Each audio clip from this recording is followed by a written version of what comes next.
وہ دلہن بنی اس بیڈ پر بیٹھی اس کا انتظار کر رہی تھی۔ ابھی کچھ دیر پہلے ایک لڑکی اسے یہاں بٹھا کر گئی تھی۔ اس کے سسرال والے فوت ہو چکے تھے اور اس کے شوہر کے کوئی بہن بھائی بھی نہیں تھے۔ اس نے سرخ دوپٹے کا گھونگھٹ اٹھایا تھا اور کمرے کا جائزہ لینے لگی تھی۔ پورا کمرہ، ہر چیز سیاہ اور سفید رنگ کی تھی۔ فرنیچر سے لے کر پردے اور قالین، سب کچھ پورے کمرے کا جائزہ لینے سے اسے اندازہ ہوا کہ کمرے کے مالک کو شاید سیاہ اور سفید رنگ بہت پسند ہے۔ اس کے علاوہ پورے کمرے کو سرخ گلابوں سے سجایا گیا تھا۔ بستر پر بھی سرخ پتے بکھرے ہوئے تھے۔ بیٹھے بیٹھے اس کی کمر اکڑنے لگی تھی۔ اس نے گھڑی کی طرف دیکھا جہاں 12 بج رہے تھے۔ پھر اس نے تکیہ سیدھا کیا اور ٹیک لگا لی۔ اس کی شادی ارینج میرج تھی۔ اس نے صرف زویان کی تصویر دیکھی تھی۔ اس کے علاوہ وہ اس کے بارے میں کچھ بھی نہیں جانتی تھی۔ پتہ نہیں وہ کیسا ہوگا، اس کا مزاج کیسا ہوگا، وہ کچھ نہیں جانتی تھی۔ اس کے بھائی نے کہا تھا اور اس نے خاموشی سے شادی کر لی۔ یہی سب سوچتے سوچتے اس کی آنکھ لگ گئی تھی۔ کچھ دیر بعد وہ اچانک جاگی تو کمرہ ویسے کا ویسا تھا، شاید کوئی آیا ہی نہیں تھا کمرے میں۔ اس نے وقت دیکھا، 2 بج رہے تھے۔ اسے برا لگا، آنکھیں بھیگنے لگیں۔ کیا وہ اتنی بے وقوف تھی؟ اب اسے سمجھ نہیں آ رہا تھا کہ وہ بدل جائے یا ایسے ہی بیٹھی رہے۔ وہ ابھی اسی کشمکش میں تھی کہ اچانک دروازہ کھلا اور وہ اندر داخل ہوا۔ آئرہ کا دل زور زور سے دھڑک رہا تھا۔ وہ سیدھی ہو کر بیٹھی تھی اور اس نے اپنا گھونگھٹ ٹھیک کیا تھا۔ سنہری خوشبودار شیروانی پہنے، بالوں کو پانی سے اچھی طرح سنوارے، چہرے پر سنجیدگی سجائے وہ اس کی طرف آیا۔ آئرہ کا سر جھکا ہوا تھا۔ ابھی تک سوئی نہیں تم؟ اس نے سرد لہجے میں پوچھا۔ میں آپ کا انتظار کر رہی تھی، آئرہ سر جھکائے اس طرح بولی جیسے سارا قصور اسی کا ہو۔ کسی نے کہا تھا کہ تم میرا انتظار کرو؟ اس نے بالوں میں ہاتھ پھیرتے ہوئے پوچھا۔ کہ کیا کسی نے نہیں؟ آئرہ کی آنکھوں میں آنسو جمع ہونے لگے۔ اسے زویان کے الفاظ پر اپنی بے عزتی محسوس ہوئی تھی۔ اگر کسی نے نہیں کہا تو اس سب کا کیا مطلب؟ تمہیں کیا لگ رہا تھا کہ میں کمرے میں آ کر تمہارا گھونگھٹ اٹھاؤں گا، تمہیں رومانس دوں گا یا تمہارے حسن کی تعریف کروں گا؟ اگر ابھی بھی تم یہ سب باتیں سن رہی ہو تو اپنی خوش فہمی ختم کر دو۔ اس کے گھونگھٹ سے ڈھکے سر کو دیکھتے ہوئے طنزیہ لہجے میں بولا۔ اس نے اپنی شیروانی اتار کر پھینک دی تھی اور آئرہ کے سامنے بینچ پر بیٹھا تھا، جبکہ آئرہ اپنی ناقدری پر رو رہی تھی۔ وہ تو سوچ بھی نہیں سکتی تھی کہ پہلی رات اس کا شوہر اس طرح کی توہین کر۔ زویان نے کہا، میں نے یہ شادی صرف اپنے دادا جان کے دباؤ میں کی ہے، ورنہ مجھے تمہیں بیوی بنانے کا کوئی شوق نہیں تھا۔ اس لیے آج سے اپنی حد میں رہو۔ اگر تم میرے ساتھ اس کمرے میں رہنا چاہتی ہو تو حدود کا خیال رکھنا، اور خبردار، جو ایک بھی بات تم نے کمرے سے باہر نکالی، سمجھ لو کہ یہ آخری بار ہے۔ یہ کچھ نرم لہجے میں کہا تھا۔ آئرہ نے تیزی سے سر ہلاتے ہوئے کہا، اٹھو اور کپڑے بدلو۔ یہ حکم دیتے ہی وہ اٹھ کھڑا ہوا۔ آئرہ بھی اپنا بھاری لہنگا سنبھالتے ہوئے اٹھنے لگی۔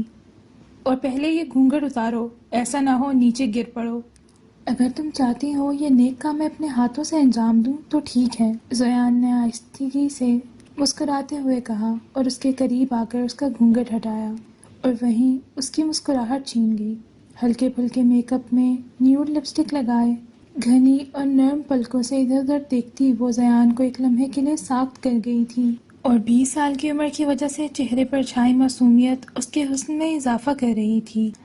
زویان کو گمان بھی نہیں تھا کہ اتنی حسین لڑکی اس کے لیے سجے سورے بیٹھی ہوگی، لیکن پھر یاد آیا کہ اس کی شادی میں اس کی مرضی شامل نہیں تھی۔ وہ فوراً پیچھے ہٹ گیا۔ آئرہ گہری سانس لیتے ہوئے اپنا لہنگا سنبھالتی تیزی سے وہاں سے نکل گئی اور ڈریسنگ روم میں چلی گئی۔ زویان کو اپنی بے خبری پر غصہ آیا تھا۔ وہ بالوں میں ہاتھ پھیرتے ہوئے الماری سے اپنے کپڑے نکالتے واش روم میں بند ہو گیا تھا۔ اس شادی میں زویان کی ذرا سی بھی مرضی شامل نہیں تھی۔ وہ ابھی شادی نہیں کرنا چاہتا تھا، لیکن اس کے دادا جان کو اس کی شادی کا بہت شوق تھا۔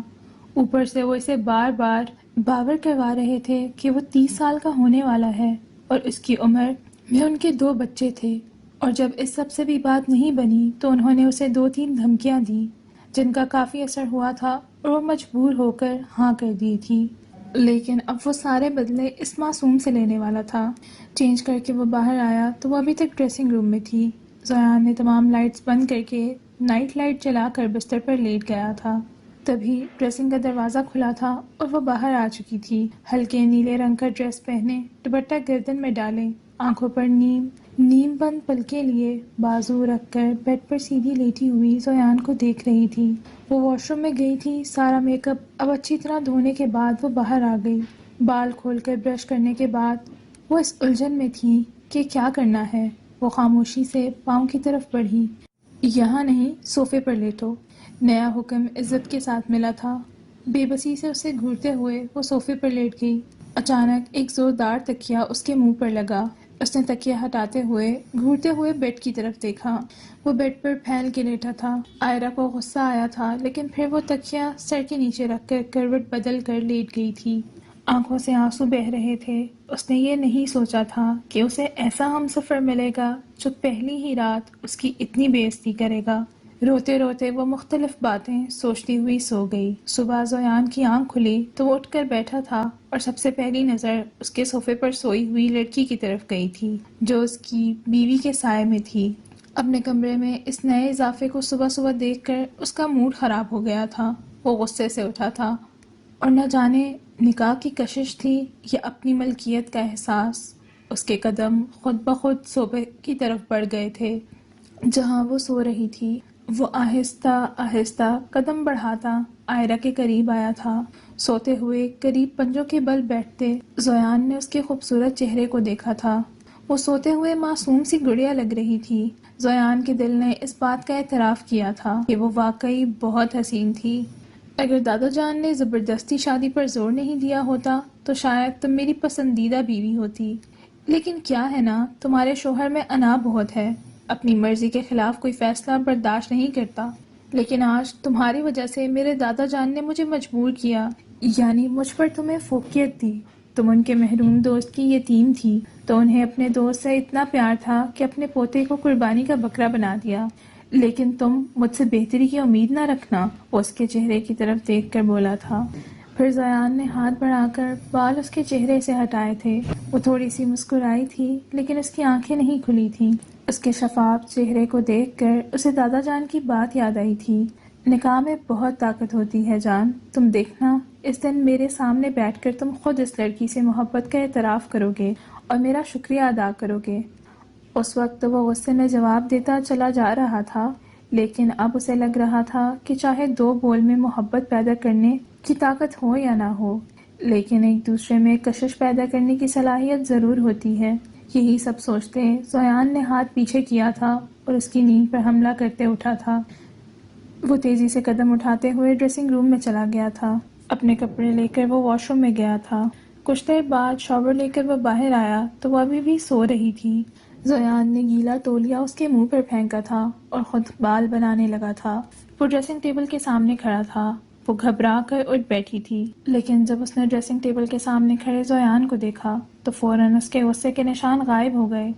اٹھو، یہ تمہارے بھائی کا گھر نہیں جہاں تم دوپہر تک گدھے گھوڑے بیچ کر سوتی رہو، یہ میرا گھر ہے اور یہاں تم میری مرضی سے رہو گی۔ وہ اپنے بال سنوارتے ہوئے بول رہا تھا۔ آئرہ نے اپنا چہرہ اٹھا کر آنکھوں میں نمی لیے اسے دیکھا جو کل سے بس اسے ہی ذلیل کر رہا تھا۔ کوئی محبت بھرا جملہ تو دور کی بات، اس نے تو محبت کی نظر بھی نہیں ڈالی تھی اس پر۔ اور پھر اس نے گھڑی کی طرف دیکھا جہاں ابھی 7 بج رہے تھے اور وہ اسے زیادہ سونے کے لیے چڑھا رہا تھا۔ اب کیا تم مراب میں چلی گئی ہو؟ اٹھو اور تیار ہو جاؤ، پھر باہر جانا ہے ناشتے کے لیے، اس نے شیشے میں اسے دیکھ کر کہا۔ آئرہ نے اپنی بھیگی ہوئی آنکھیں صاف کی، اٹھ کر الماری سے اپنے کپڑے نکالے اور واش روم میں بند ہو گئی۔ زویان نے خود پر پرفیوم چھڑکنے کے بعد آئینے میں خود کو دیکھا، پھر موبائل اٹھا کر بستر پر بیٹھ گیا اور اس کے باہر آنے کا انتظار کرنے لگا۔ کچھ دیر بعد وہ شاور لے کر باہر آئی۔ ہلکے نیلے شیفون کی پیروں تک چھوٹی فراک پہنے وہ چھوٹی سی گڑیا لگ رہی تھی۔ اس کے گیلے بال کمر پہ پھیلے ہوئے تھے، دوپٹہ دائیں کندھے پر تھا اور اس کا سفید معصوم چہرہ اس وقت بے تاب سا تھا۔ آنکھیں سرخ ہو رہی تھیں، شاید رونے کی وجہ سے۔ زویان نے ماند آنکھوں سے اس کا جائزہ لیا تھا۔ وہ آئینے کے سامنے کھڑی اپنے بال بنا رہی تھی، پھر اس نے بال ڈرائی کیے اور آگے سے ٹویسٹ کر کے پیچھے کھلے چھوڑ دیے تھے۔ وہ خود پر زویان کی نظریں محسوس کر سکتی تھی، پھر بھی خود کو بے نیاز ظاہر کرنے کی پوری کوشش کر رہی تھی، لیکن کوشش کے باوجود اس کے ہاتھوں میں ہلکی سی کپکپاہٹ تھی جو کہ زویان نے محسوس کی۔ پھر اس نے میک اپ کے نام پر بس مسکارا اور گلابی لپسٹک لگائی تھی۔ اس کے بعد صوفے پر بیٹھی، اپنے سینڈل پہنے اور دوپٹہ سر پر رکھا۔ اب وہ اس کشمکش میں تھی کہ زویان کو کیسے مخاطب کرے۔ پھر اس نے نظریں اٹھا کر زویان کو دیکھا جو جان بوجھ کر موبائل میں مشغول ہو گیا تھا۔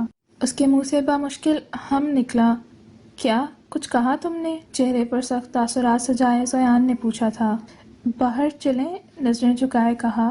نہیں، اتنی صبح ہمارے گھر میں کوئی ناشتہ نہیں کرتا۔ دادا جان نماز پڑھ کر سوتے ہیں تو اٹھتے 8 بجے ہیں، تو سکون سے بیٹھی رہو، اتنی جلدی کیا ہے؟ وہ سنجیدگی سے کہتا دوبارہ اپنے موبائل میں مشغول ہو گیا تھا، جبکہ عائرہ نے حیرت سے اسے دیکھا جو کچھ دیر پہلے اسے دوپہر تک سونے کے بارے میں تانے دے رہا تھا اور کب کہہ رہا تھا کہ اتنی جلدی کیا ہے۔ عائرہ اپنی بے بسی پر غصے میں آ گئی تھی۔ کتنے آرام سے وہ شخص اسے ذلیل کر رہا تھا، وہ اس سے زیادہ برداشت نہیں کر سکتی تھی۔ آپ میرے ساتھ ایسا کیوں کر رہے ہیں زویان؟ اس نے غصے میں اچانک اس کی آنکھوں کی طرف دیکھتے ہوئے پوچھا۔ کیا کر رہا ہوں میں تمہارے ساتھ؟ اسے دیکھتے ہی عائرہ نے جواب دینے کے لیے منہ کھولا تھا، لیکن اس کے گلے میں آنسو کا گولا پھنس گیا تھا۔ اس کے الفاظ منہ میں ہی رہ گئے اور وہ ہاتھوں سے چہرہ چھپائے زور زور سے رونے لگی تھی۔ کیا مسئلہ ہے؟ زویان نے تیز آواز میں چیختے ہوئے موبائل بیڈ پر پھینک دیا تھا۔ وہ ڈر کے مارے اپنی جگہ سے اچھل پڑی تھی۔ زویان اٹھ کے اس کے قریب آیا تھا۔ عائرہ کا دل تیزی سے دھڑکنے لگا۔ وہ اس کو دیکھ کر صوفے کے پشت سے چپک گئی تھی، لیکن زویان قریب آیا اور بازو سے پکڑ کر اسے اپنے سامنے کھڑا کر دیا۔ بولو، کون سی زیادتی کے بارے میں بات کرنی ہے؟ میں نے تم پر ہاتھ اٹھایا ہے جس کی وجہ سے تم یوں بے حرکت کھڑی ہو؟ وہ عائرہ کے بازو کو جھنجھوڑ رہا تھا اور وہ درد کی شدت میں اپنے ہاتھ پر اس کا ہاتھ رکھتے ہوئے چیخی تھی۔ مجھے چھوڑ دو، وہ اپنے ہاتھ چھڑانے کی کوشش کرتے ہوئے بولی۔ یہ بات میں نے تمہیں کل ہی بتا دی تھی عائرہ صاحبہ، مجھے اس شادی میں کوئی دلچسپی نہیں ہے، یہ ایک جبری رشتہ ہے، اس سے زیادہ کچھ نہیں۔ اس نے عائرہ کا دوسرا بازو بھی پکڑ لیا تھا۔ میں نے تو نہیں کہا میرے سے شادی کرو، اس نے آنکھیں سختی سے بند کرتے ہوئے کانپتی آواز میں کہا تھا۔ تو اب کیا چاہتی ہو؟ میں تمہیں قبول کر لوں؟ وہ مسکرا کر بولا تھا۔ میں نے یہ تو نہیں کہا، آپ مجھے انسان سمجھیں۔ کل سے مسلسل مجھے باتیں سنا رہے ہیں۔ کتنے ہی آنسو اس کے چہرے پر بہے تھے۔ آنکھیں بند کیے وہ ڈری ہوئی اس کے سامنے کھڑی تھی۔ اس کے گلابی گال شرم سے لال ہو رہے تھے اور چہرہ آنسوؤں سے بھیگ رہا تھا۔ ایک لمحے کے لیے زویان کو اس پر ترس آیا، لیکن اگلے ہی لمحے اس کے چہرے کے تاثرات پھر سخت ہو گئے۔ تو کیا میں تمہیں سر آنکھوں پر بٹھا کے رکھوں؟ یاد رکھو، یہ ہماری محبت کی شادی نہیں ہے کہ میں تمہارے نخرے برداشت کروں، اس لیے اپنی حد میں رہو۔ اس نے غصے میں آ کر عائرہ کے بازو پر زور دیا تھا اور اسے چھوڑ دیا۔ وہ ایک قدم پیچھے ہٹ کر لڑکھڑاتے ہوئے صوفے سے ٹکرائی اور اسے گھورتے ہوئے کمرے سے باہر نکل گیا تھا۔ اپنے بازو کو سہلاتے ہوئے شدت سے رو رہی تھی۔ اس نے اپنی شادی شدہ زندگی کے بارے میں کبھی ایسا نہیں سوچا تھا۔ اس نے ہر لڑکی کی طرح خوبصورت خواب دیکھے تھے اور وہ آج ٹوٹ رہے تھے۔ وہ غصے میں سیڑھیوں سے نیچے آیا تھا۔ سامنے لاؤنج میں دادا جان بیٹھے چائے کے ساتھ اخبار پڑھ رہے تھے، اسے دیکھ کر مسکرائے تھے، لیکن جب اس کے چہرے کی طرف دیکھا تو ان کی مسکراہٹ وہیں رک گئی۔ زویان چہرے پر سخت تاثرات لیے ان کے قریب آیا تھا۔ کیا ہوا تمہیں زویان؟ تمہاری بیوی کہاں ہے؟ تم اسے کمرے میں اکیلا چھوڑ آئے ہو؟ انہوں نے اخبار ہٹاتے ہوئے سخت لہجے میں پوچھا تھا۔ دادا جان، آپ کے کہنے پر میں نے شادی کر لی ہے، لیکن اس کا مطلب یہ نہیں کہ میں آپ کی بہو کے نخرے اٹھاتا پھروں، وہ تلخ لہجے میں بولا اور ان کے سامنے صوفے پر بیٹھا۔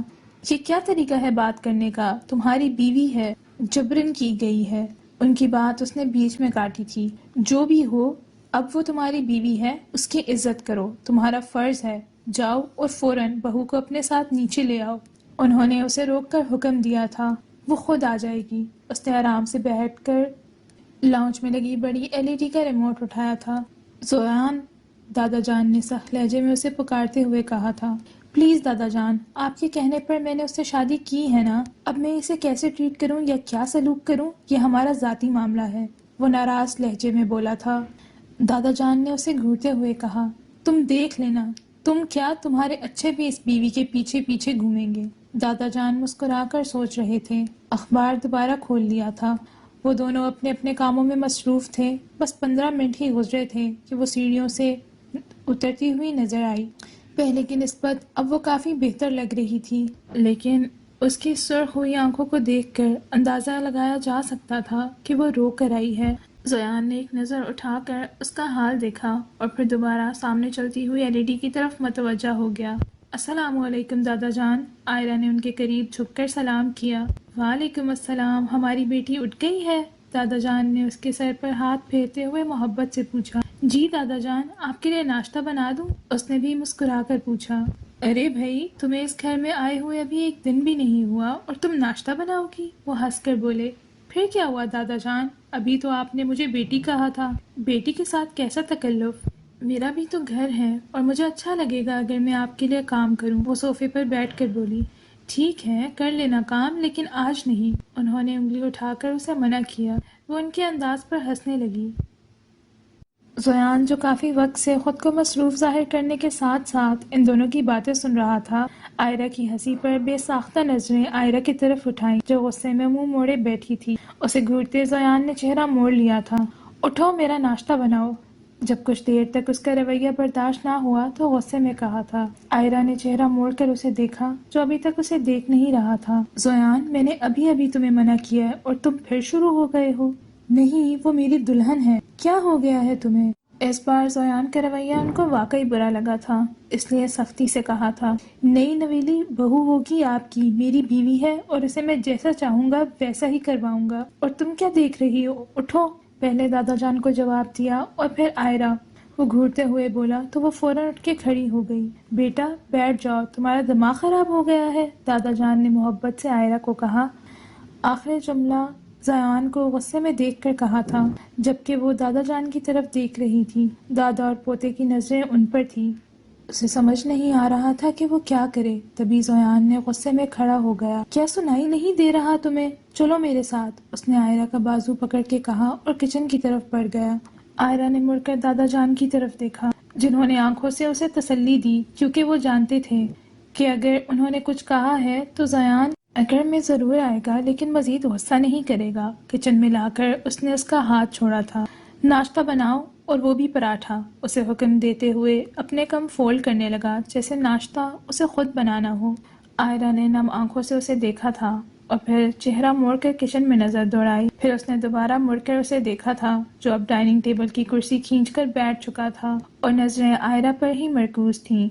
عائرہ نے تیزی سے نظریں چرا کر جا کر فریج کھولا تھا جس میں آٹا نکالتے اسے باہر رکھا تھا۔ پھر وہ اس کے لیے ناشتہ بنانے لگی۔ زیان پہلے فرصت سے اسے دیکھ رہا تھا۔ عائرہ نے اس کا ناشتہ بنا کر اس کے سامنے رکھ دیا۔ پھر وہ دادا جان کا ناشتہ بنانے لگی تھی۔ لاؤنج میں ہی ناشتہ دے کر جب وہ واپس آئی تو زیان مکمل طور پر ناشتہ کرنے میں مصروف تھا۔ وہیں کھڑی ہو کر وہ سوچنے لگی کہ اب ناشتہ کروں یا نہیں، لیکن پھر اس نے سوچا کہ زیان کے کچن سے نکل جانے کے بعد ناشتہ کروں گی۔ وہ سلیب سے سامان سمیٹ کر سب کچھ اپنی جگہ رکھنے اور صاف کرنے لگی تھی۔ یہ کیا ہے؟ ایسے پراٹھے بنتے ہیں؟ کسی نے سخت لہجے میں کہا، مگر اس وقت لہجے میں غصہ نہیں تھا۔ عائرہ تیزی سے اس کی طرف مڑی تھی۔ کیا ٹھیک نہیں بنا؟ عائرہ کو پریشانی ہونے لگی۔ ادھر آ کے بیٹھو، اس نے عائرہ کو اپنے پاس کرسی پر بیٹھنے کو کہا۔ وہ تیز تیز قدم اٹھا کر اس کے ساتھ والی کرسی پر بیٹھی۔ زیان نے نوالا بنا کر اس کی طرف بڑھایا تھا۔ کھا کر دیکھو، ایسا پراٹھا ہوتا ہے؟ اس کے منہ میں نوالا ڈالتے ہوئے اس نے عائرہ کی طرف دیکھ کر پوچھا تھا، جبکہ وہ آنکھیں پھاڑ کر ابھی تک سمجھ ہی نہیں پائی تھی کہ اس نے کیا کیا ہے۔ لیکن اس کی اگلی بات سنتے ہی عائرہ نے نوالا چبایا۔ ٹھیک تو ہے، وہ ادھر ادھر دیکھتے ہوئے بولی تھی۔ یہ ٹھیک ہے؟ مجھے تو نہیں لگا۔ اس نے نوالا اپنے منہ میں ڈالا تھا۔ وہ چپ ہو گئی تھی۔ اب تمہاری سزا ہے، یہ پراٹھا تم میرے سامنے کھاؤ گی۔ زیان کے کہنے پر اس نے خاموشی سے ٹرے اپنی طرف کھسکائی اور چپ چاپ کھانے لگی۔ جیسے ہی اس نے آخری نوالا منہ میں ڈالا تھا، زیان اپنی جگہ سے اٹھ گیا۔ میں صرف ایک پراٹھا کھاتا ہوں، لیکن تم نے 2 بنا دیے تھے، اس لیے تمہیں کھلایا تاکہ آگے چل کر تمہیں یاد رہے۔ وہ اس کے قریب چل کر کہتے ہوئے باہر چلا گیا۔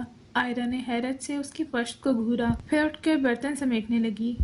حیرت ہے، انسان ایسے بھی تو کہہ سکتا ہے کہ تمہاری فکر تھی کہ پتہ نہیں میرے جانے کے بعد ناشتہ کرو گی یا نہیں۔ وہ برتن سنک میں رکھتے ہوئے بڑبڑا رہی تھی۔ شاید زیان کہیں باہر چلا گیا تھا۔ پھر پورا دن اس نے دادا جان کے ساتھ گزارا تھا۔ رات کافی ہو چکی تھی لیکن وہ واپس نہیں آیا تھا۔ دادا جان تو کھانا کھا کر سو چکے تھے جو میں نے بنایا تھا، لیکن وہ کمرے میں آ کر کپڑے بدل کر صوفے پر لیٹ گئی تھی۔ پتہ نہیں کب آنکھ لگ گئی، لیکن ابھی کچھ ہی دیر گزری تھی کہ اسے اپنے چہرے پر کسی کی گرم سانس محسوس ہوئی۔ اس نے فوراً آنکھیں کھولی تو وہ پیچھے ہٹ گیا۔ زیان، عائرہ نے خوف اور حیرت سے اسے دیکھا تھا۔ کب سے اٹھا رہا ہوں، اتنا کون سوتا ہے؟ اٹھو اور کھانا دو مجھے۔ اپنی بات ختم کرنے کے لیے زیان نے بالوں میں ہاتھ پھیرتے ہوئے غصے میں کہا تھا۔ وہ فوراً اٹھ گئی تھی۔ مجھے کیا آپ یہاں کام کرنے کے لیے لائے ہیں؟ تھوڑی سی نیند کی مدھم کیفیت، اوپر سے اٹھتے ہی اسے نیا کام کا حکم۔ عائرہ کو غصہ آ گیا تھا، جس وجہ سے وہ اسے دیکھ کر بولی، تمہاری زبان کچھ زیادہ نہیں چل رہی؟ زیان نے اسے ڈانٹتے ہوئے کہا۔ کیا میں بول بھی نہیں سکتی؟ وہ صوفے سے اٹھا کر اپنا دوپٹہ کرتے ہوئے منہ بنا کر بولی تھی۔ زیان نے اس کے انداز پر مسکراہٹ چھپائی تھی، لیکن وہ اپنے تاثرات چھپاتے ہوئے غصے میں بولا تھا، یہ اپنی لمبی چوڑی باتیں میرے سامنے کرنے کی ضرورت نہیں ہے۔ زیان کو گھورتے ہوئے وہ کچن میں چلی گئی تھی۔ جا کر کھانا لے کے آؤ۔ اس کے کمرے سے نکلنے کے بعد وہ ہنس کر اپنے کپڑے نکالنے لگا تھا۔ یار، یہ لڑکی ہر بار مجھے اپنی طرف کیوں کھینچ لیتی ہے، اور وہ بھی اتنی پیاری لگتی ہے۔ اپنے کپڑے نکالتے ہوئے وہ الماری بند کرتے ہوئے خود سے بولا، یعنی دادا جان کی پسند تمہیں بھی پسند آنا شروع ہو گئی ہے۔ دل سے آواز آئی تھی، لیکن وہ اپنے دل کو دباتے ہوئے واش روم میں چلا گیا۔ کھانا لے کے جب وہ کمرے میں آئی تو وہ موبائل پکڑے صوفے پر بیٹھا تھا۔ اس کے گیلے بال ماتھے پہ بکھرے ہوئے تھے۔ عائرہ نے یہ سوچ کر تیزی سے اس کے لیے کھانا گرم کیا تھا کہ جیسے ہی کھانا شروع کرے گا وہ دوبارہ سو جائے گی، لیکن جب اسے اپنے صوفے پر آرام سے بیٹھا دیکھا تو اسے اور زیادہ غصہ آیا۔ اس نے آنکھیں سختی سے بند کی اور پھر کھولی۔ تہذیب کے دائرے میں رہتے ہوئے کھانے کی پلیٹ سامنے رکھی اور خود آہستہ آہستہ قدم اٹھاتے ہوئے بیڈ پر جا کر بیٹھ گئی۔ اس کی آنکھیں نیند کی وجہ سے بند ہو رہی تھیں اور وہ اب اسے دیکھ رہی تھی جو موبائل استعمال کرتے ہوئے آہستہ آہستہ کھانا کھا رہا تھا۔ عائرہ نے اس کے انداز پر دانت پیسے تھے۔ وہ بیٹھی بیٹھی ہی بیڈ کران سے ٹیک لگائے بیٹھی تھی اور اگلے چند لمحوں میں وہ یوں ہی بیٹھے بیٹھے سو گئی تھی۔ زیان نے کھانا کھاتے ہوئے نظریں اٹھا کر اس کی طرف دیکھا تو اسے سوتے دیکھ کر اس کے ہونٹ خود بخود مسکرا گئے تھے۔ کھانے سے فارغ ہو کر وہ اس کے قریب آیا تھا، جسے نیند اتنی پیاری تھی کہ بیٹھے بیٹھے ہی سو گئی تھی۔ زیان نے اسے پکڑ کر بستر پر آرام سے لٹایا تھا، پھر اس پر کمبل ٹھیک کیا، لائٹس بند کی اور دوسری طرف لیٹ گیا۔ عائرہ کی طرف مڑتے ہوئے اس کے معصوم اور حسین چہرے کو دیکھ کر زیان نے ہاتھ اس کی طرف بڑھایا تھا۔ محبت سے اس کے گال پر ہاتھ پھیرتے زیان نے اسے بازو سے پکڑ کر اپنے قریب کر لیا تھا اور اس کے حسن پر آنکھیں بند ہو گئی تھیں اور چند ہی لمحوں میں وہ سو گیا تھا۔ صبح جب عائرہ کی آنکھ کھلی تو خود کو زیان کے اتنے قریب لیٹے دیکھ کر وہ فوراً اٹھ گئی تھی۔ اس کے اٹھنے پر زیان کی آنکھ بھی کھلی تھی۔ تمہیں نظر نہیں آ رہا میں سو رہا تھا، تم آرام سے نہیں اٹھ سکتی تھی؟ زیان نے غصے سے اسے دیکھتے ہوئے کہا۔ میں یہاں کیا کر رہی ہوں؟ عائرہ نے اپنے دماغ پر زور دیتے ہوئے کہا۔ تم رات یہیں سو گئی تھی اور اوپر سے چپک کر سو رہی تھی۔ پوری رات مجھے نیند بھی نہیں آنے دی۔ عائرہ کی آنکھیں پھٹی کی پھٹی رہ گئی۔ وہ نیند میں بھی ایسی حرکت کیسے کر سکتی تھی؟ اسے شرمندگی ہوئی تھی، اس لیے وہ کچھ کہے بغیر فوراً وہاں سے اٹھ گئی۔ اس کی رفتار دیکھ کر زیان مسکرایا اور کروٹ بدلتے دوبارہ آنکھیں بند کر لی تھی۔ وہ سب ناشتہ وغیرہ کر کے اب لاؤنج میں بیٹھے تھے، تب دادا جان نے ایک لفافہ زیان کی طرف بڑھایا۔ یہ تم دونوں کی چنار گاؤں جانے کی ٹکٹیں ہیں، کل ہی تم دونوں چنار گاؤں جا رہے ہو۔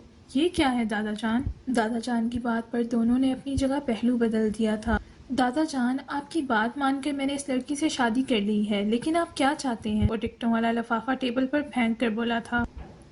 تم جا رہے ہو اور یہ میرا حکم ہے، اور یہی دن تو ہوتے ہیں گھومنے پھرنے کے لیے، اس لیے تم دونوں جا رہے ہو۔ انہوں نے حکم ادب سے دیا تھا۔ میں نہیں جا رہا۔ اگر آپ کی بہو کو گھومنے پھرنے کا اتنا شوق ہے تو اسے اکیلے بھیج دیں۔ وہ کھڑا ہو گیا۔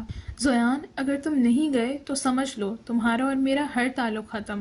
وہ جذباتی بلیک میل کرتے ہوئے بولے تھے۔ یہ غلط بات ہے دادا جان، آپ اکیلے کیسے رہیں گے؟ اس نے کہا، جیسے کوئی بہت مضبوط وجہ تلاش کر رہے تھے۔ جب تم میٹنگز کے لیے دوسرے شہر جاتے تھے تب بھی تو میں گھر میں اکیلا ہوتا تھا، تب تو تمہیں کبھی میرے اکیلے ہونے کا خیال نہیں آیا، اور دادا جان کے پاس تو ہر بات کا جواب ہوتا تھا۔ لیکن اب زیان نے کچھ بولنا چاہا مگر دادا جان نے روک دیا۔ مگر عائرہ نے کچھ نہیں کہا۔ تم نے سن لیا، تم جا رہے ہو تو جا رہے ہو، دادا جان کے سخت انداز پر اس نے اپنے بالوں میں ہاتھ پھیرا۔ ٹھیک ہے پھر ہم چلیں گے، تیاری کر لو۔ جا کے وہ پہلے دادا جان سے اور پھر اسے کہتے ہوئے وہاں سے چلا گیا۔ بیٹا یہ ابھی مجھ سے ناراض ہے اس لیے ایسا کر رہا ہے، لیکن تمہیں یہ ثابت کرنا ہے کہ میرا فیصلہ واقعی بہتر تھا۔ زیان کے جانے کے بعد آئرہ جو ککوں کی طرح کھڑی تھی اسے تسلی دی گئی۔ آئرہ نے آہستہ سے سر ہلا دیا اور ٹکٹ اٹھا کر وہاں سے چلی گئی۔ کمرے میں آ کر وہ ادھر ادھر گھومنے لگی تھی۔ اس کا مستقبل کیا ہوگا وہ نہیں جانتی تھی۔ شام کو اس نے اپنی ساری پیکنگ کر لی تھی۔ جب وہ گھر آیا تو کہنے لگا، تمہیں ہنی مون پر جانے کا کچھ زیادہ ہی شوق نہیں ہے؟ زیان نے گھڑی اتارتے ہی طنزیہ لہجے میں کہا، شوق ہوتا تو خوشی خوشی تیاریاں کر رہی ہوتی، ابھی تو یہ کسی مجبوری سے کم نہیں لگ رہا۔ مرہم لہجے میں بڑبڑائی۔ شرٹ کے بٹن کھولتے زیان کے ہاتھ تھمے تھے۔ اس نے چونک کر آئرہ کی طرف دیکھا تھا۔ تو کون تمہیں مجبور کر رہا ہے؟ نہ جاؤ۔ زیان نے شرٹ کے باقی بٹن کھولتے ہوئے کہا، میں صرف دادا جان کی وجہ سے جا رہی ہوں۔ آئرہ نے بھی جیسے ظاہر کیا کہ اسے بھی کوئی شوق نہیں ہے جانے کا۔ اپنی زبان پر قابو پاؤ، وہاں جا کر کرو گی کیا؟ میں تو تمہارے ہاتھوں میں ہاتھ ڈال کر نہیں گھوم سکتا۔ زیان نے آہستہ سے مسکراتے ہوئے کہا، کوئی بات نہیں، میں خود ہی گھوم لوں گی۔ وہ چڑھ کر بولی تھی، جو مرضی کرنا ہے میری بلا سے، وہ اسے گھور کر کہنے لگا اور ڈریسنگ روم میں بند ہو گیا۔ آج وہ دونوں چنار گاؤں کے لیے نکلے تھے۔ پورا راستہ وہ دونوں خاموش رہے تھے۔ زیان اپنے موبائل پر مشغول تھا جبکہ آئرہ بس خاموش تھی۔ جب وہ وہاں پہنچے تو وہاں سردی حد سے زیادہ تھی۔ آئرہ کو تو ہوٹل تک پہنچتے پہنچتے ہی چینکیں لگ گئی تھی۔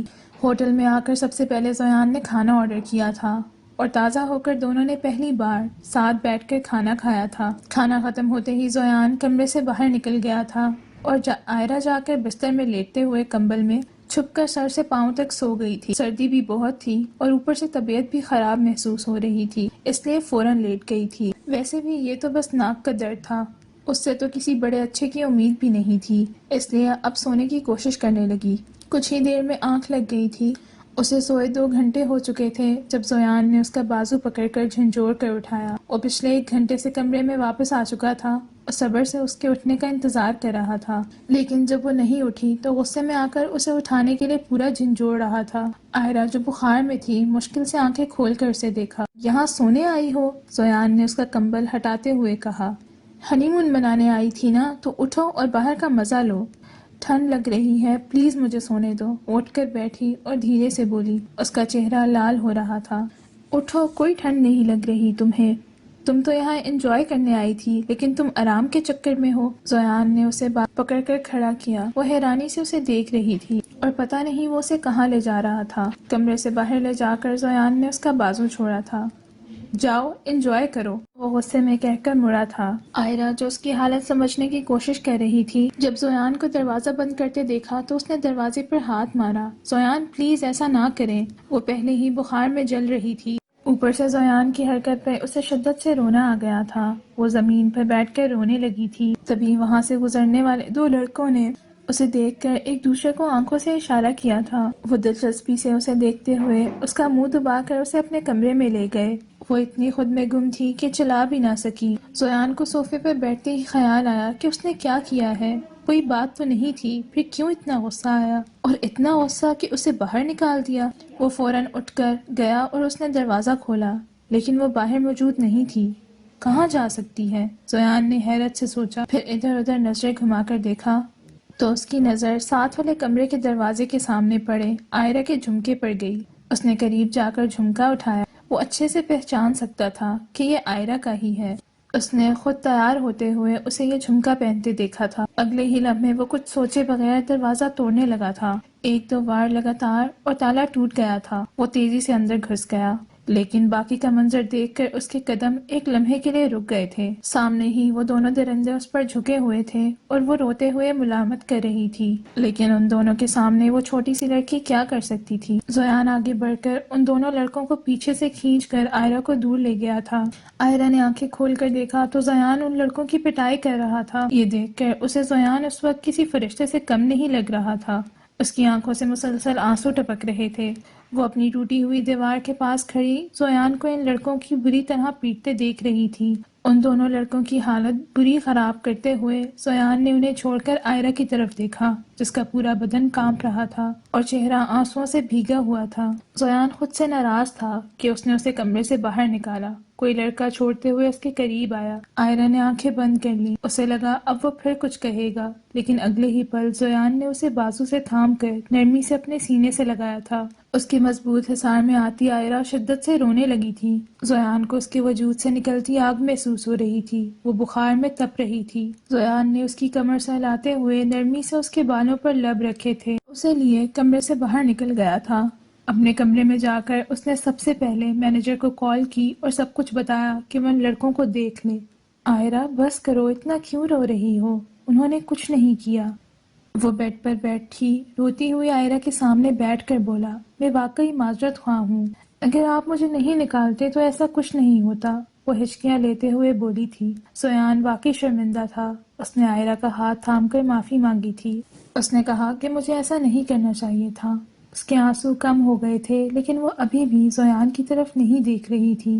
زیان نے اس کا دوسرا ہاتھ بھی تھام لیا تھا اور دونوں ہاتھ ایک ہاتھ میں پکڑ کر دوسرے ہاتھ سے اس نے آئرہ کا چہرہ اپنی طرف موڑنے کی کوشش کی تھی، لیکن اس نے سر ہلاتے ہوئے اس کا ہاتھ پیچھے جھٹکنے کی کوشش کی تھی، مگر اس کی گرفت مضبوط تھی۔ زیان نے اس کا چہرہ اپنی طرف کرتے ہوئے اس کے ہاتھ چھوڑ دیے، پیار سے اس کے بال سنوارتے ہوئے جھکا، اس کے دونوں گال چومے۔ آئرہ کی نظریں جھکی ہوئی تھیں۔ زیان نے اس کا چہرہ تھوڑا سا پکڑ کر اوپر اٹھایا تھا۔ سوری، مجھے اندازہ نہیں تھا کہ ایسا ہو جائے گا، میں واقعی معذرت خواہ ہوں یار، زیان نے اس کی جھکی ہوئی پلکوں کی طرف دیکھتے ہوئے کہا تھا۔ آئرہ کا ابھی کوئی ارادہ نہیں تھا اسے معاف کرنے کا، اس نے منہ غصے سے پھیر لیا تھا۔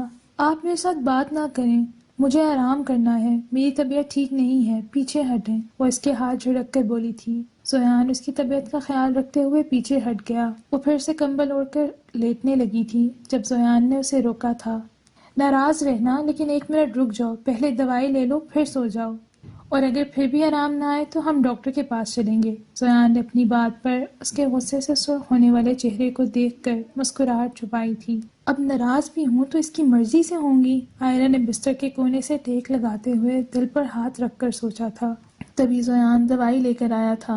کیا معافی کی تھوڑی سی بھی گنجائش نہیں ہے؟ زیان نے اسے دوائی تھماتے ہوئے مسکراہٹ بنا کر پوچھا تھا۔ آئرہ نے اپنی مسکراہٹ کو خوب دبا کر دیکھا، پھر اسے گھورتے ہوئے کچھ کہے بغیر اس نے دوائی لے لی۔ زیان کو اس کا یہ انداز بڑا اچھا لگ رہا تھا۔ یہ انسان میری ناراضگی کو سنجیدگی سے کیوں لے رہا ہے؟ آخر وہ غصے میں سوچتی رہی اور کمبل میں لیٹ گئی۔ تھوڑا سا بخار اور کچھ دوائی کا اثر تھا کہ کچھ ہی دیر میں اس کے چہرے پر لالی آنے لگی تھی۔ زیان صوفے پر بیٹھے اسے دیکھتا رہا، پھر جب اسے یقین ہو گیا کہ وہ سو گئی ہے تو زیان بستر پر آ کر اس کے قریب لیٹ گیا تھا۔ زیان کمبل کے اندر گھستے ہوئے اس کا معصوم چہرہ دیکھ رہا تھا جو اس وقت سرخ ہو رہا تھا۔ بڑی بڑی حسین آنکھیں اس وقت بند تھی۔ زیان نے اس کی پلکوں کو چھوا تھا، پھر نرمی سے مسکراتے ہوئے اسے اپنے قریب کر لیا۔ آئرہ نے آہستہ آہستہ آنکھیں کھول کر اسے دیکھا، لیکن وہ ابھی بھی پوری طرح ہوش میں نہیں تھی، اس لیے اگلے ہی لمحے وہ اس کے سینے پر سر رکھ کر دوبارہ سو گئی۔ زیان کو پورا یقین تھا کہ اگر وہ ہوش میں ہوتی تو سب سے پہلے اسے دور کرتی۔ مسکرا کر سوچا، اس نے آئرہ کے ماتھے پر ہونٹ رکھے تھے اور کچھ ہی دیر میں خود بھی سو گیا تھا۔ جب آئرہ کی آنکھ کھلی تو وہ کافی بہتر محسوس کر رہی تھی، سر درد اور بخار میں کمی محسوس ہو رہی تھی، لیکن زیان کو قریب دیکھ کر وہ پیچھے ہٹنا چاہتی تھی، مگر وہ اسے اپنی باہوں کے حصار میں قید کیے لیٹا تھا۔ اس کا بازو آئرہ نے اپنے اوپر سے ہٹانا چاہا تھا، لیکن اس کی گرفت مضبوط تھی، پھر مضبوط ہوتے وہ ویسے ہی لیٹی رہی۔ چہرہ اٹھا کر اس نے زیان کی طرف دیکھا جو سوئے ہوئے کوئی بہت شریف انسان لگ رہا تھا۔ آئرہ نے اسے دیکھ کر سوچا تھا۔ زیان کے بال ماتھے پہ بکھرے ہوئے تھے، مگر کھڑی ناک، ہلکی ہلکی داڑھی، گلابی لب، اور وہ ایک پرکشش مرد تھا۔ آئرہ نے شاید پہلی بار اسے غور سے دیکھا تھا، پھر اس نے ہاتھ بڑھا کر زیان کے بال ماتھے سے ہٹائے تھے۔ پھر نہ جانے اس کے دل میں کیا سنائی دیا کہ آئرہ نے تھوڑا اوپر اٹھتے ہی جا کے ماتھے پر لب رکھ دیے۔ آپ یہ سب میرے جاگتے ہوئے بھی کر سکتی ہیں بیگم صاحبہ، میں روکوں گا نہیں، زیان نے بند آنکھوں سے ہی مسکراتے ہوئے کہا تھا۔ آئرہ کی آنکھیں پھٹی کی پھٹی رہ گئیں، یعنی وہ جاگا ہوا تھا؟ شرمندگی کے مارے چھپنے کے لیے بھی کوئی جگہ نہیں ملی تھی۔ اس نے زیان کے ہی سینے میں اپنا چہرہ چھپایا تھا۔ آئرہ کو اپنی شرمندگی کے ساتھ ساتھ اس پر غصہ بھی آیا تھا جو اس کا مذاق اڑا رہا تھا۔ ایسے کیوں شرما رہی ہو یار؟ بس یہی تو کہا ہے میں نے کہ میرے جاگنے کا انتظار ہی کر لیتی۔ ویسے شکریہ کہ میری آنکھ وقت پر کھل گئی، ورنہ پتہ نہیں تم میرے ساتھ کیا کیا کرتی۔ زویان مصنوعی پریشانی سے بولا تھا۔ آئرہ نے غصے سے چہرہ اٹھا کر اسے دیکھا تھا۔ پہلی بات تو یہ کہ میں تمہاری جیسی نہیں ہوں، میں کوئی ایسی نہیں ہوں جو دوسروں کی نیند کا فائدہ اٹھائے، اور دوسری بات اگر میں کچھ کر بھی دیتی تو کیا آپ بھی میرے لیے کچھ بھی کر سکتے ہیں؟ وہ اس کی آنکھوں میں دیکھ کر بولی تھی۔ شاید زویان کی تھوڑی دیر پہلے چھائی ہوئی نرمی کا ہی اثر تھا کہ اب وہ بغیر ڈرے اس کی آنکھوں میں دیکھ کر بات کر رہی تھی۔ زویان نے پھر سے ہنس کر کہا تھا، پیچھے ہٹو، مجھے تم سے بات نہیں کرنی، تم میرا مذاق اڑا رہے ہو۔ وہ اس سے دور ہونے کی کوشش کر رہی تھی۔ اس نے غصے میں آ کر کہا تھا، ساتھ ہی اس کی آنکھیں نم ہو گئی تھیں۔ کون مذاق اڑا رہا ہے یار، بتاؤ مجھے، زویان نے حیرت سے پوچھا تھا۔ آئرہ اسے گھور رہی تھی اور اس کا بازو اپنے اوپر سے ہٹانے کی کوشش کر رہی تھی۔ زویان نے اس کی مزاحمت دیکھ کر اس کی دونوں کلائیاں تھام کر اسے سیدھا کیا اور اس پر جھک گیا۔ آئرہ کی ساری مزاحمت پانی کی طرح ختم ہو گئی تھی۔ زویان نے اس کے بازو تکیے پر دائیں بائیں پن کر دیے تھے۔ اب بتاؤ کیا کہہ رہی تھی؟ زویان نے اس کی آنکھوں میں دیکھتے ہوئے پوچھا تھا۔ آئرہ کے منہ سے ایک بھی لفظ نہیں نکلا تھا۔ میں تمہارا مذاق اڑا رہا تھا؟ زویان نے پھر پوچھا تھا۔ آئرہ ابھی تک کچھ نہیں بولی تھی۔ مجھے ایک موقع دو تمہارے سارے گلے شکوے مٹانے کا، بالکل بھی مایوس نہیں کروں گا تمہیں، زویان نے شرارت سے کہا تھا۔ آئرہ نے اپنی شرمندگی چھپا لی۔ زویان باری باری اس کی آنکھوں میں دیکھ رہا تھا۔ سوری فار ایوری تھنگ آئرہ، میں صرف دادا جان کے ساتھ ضد میں تمہارے ساتھ پہلے دن سے وہ سب کر رہا تھا، ورنہ مجھے تمہارا معصوم چہرہ پسند تو اسی دن آ گیا تھا جب پہلی بار تمہیں اپنی دلہن کے طور پر دیکھا تھا، زویان نے سنجیدگی سے اسے کہا تھا۔ آئرہ کی آنکھوں میں نمی آ گئی تھی۔ تم نے مجھے اتنی سختی سے ڈانٹا تھا۔ آئرہ کو اپنے ساتھ جو بھی زیادتیاں ہوئی تھی سب یاد آ گئی تھیں۔ تم ساری زندگی مجھے ڈانٹتی رہو، میں تمہیں روکوں گا نہیں، زویان نے اس کے گال کو پیار سے چھو کر کہا تھا۔ اب ہاں بس پھر غصے میں تھپڑ ضرور مار دینا۔ آئرہ نے ناک سکیڑی۔ زویان کی ہنسی پھر سے بلند ہوئی۔ یار اب الزام تو مت لگاؤ مجھ معصوم پر، زویان نے اپنی آنکھیں دکھائی۔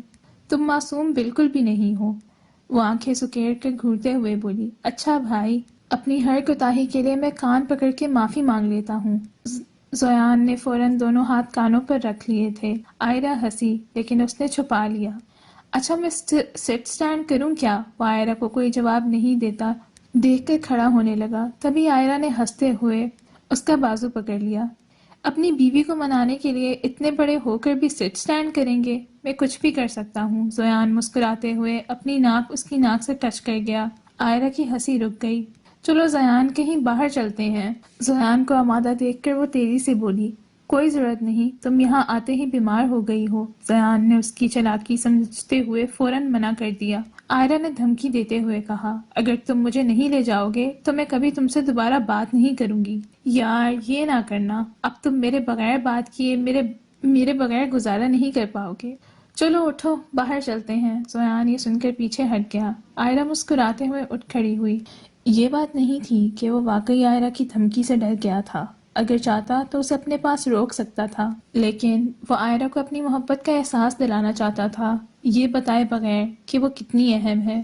اور پھر چند ہی لمحوں بعد ہاتھوں میں ہاتھ ڈالے مختلف جگہوں پر گھومتے ہوئے وہ دیکھنے والوں کے لیے ایک آئیڈیل جوڑا لگ رہا تھا۔ زویان کی کسی بات پر وہ ہنستی تو کبھی شرماتی، وہ زویان کو اور بھی دیوانہ بنا رہی تھی۔ زویان کو یقین ہو گیا تھا کہ دادا جان نے بالکل ٹھیک کہا تھا، مگر اب بس واپسی کا انتظار تھا تاکہ وہ انہیں بتا سکے کہ ان کا فیصلہ بالکل درست ہے۔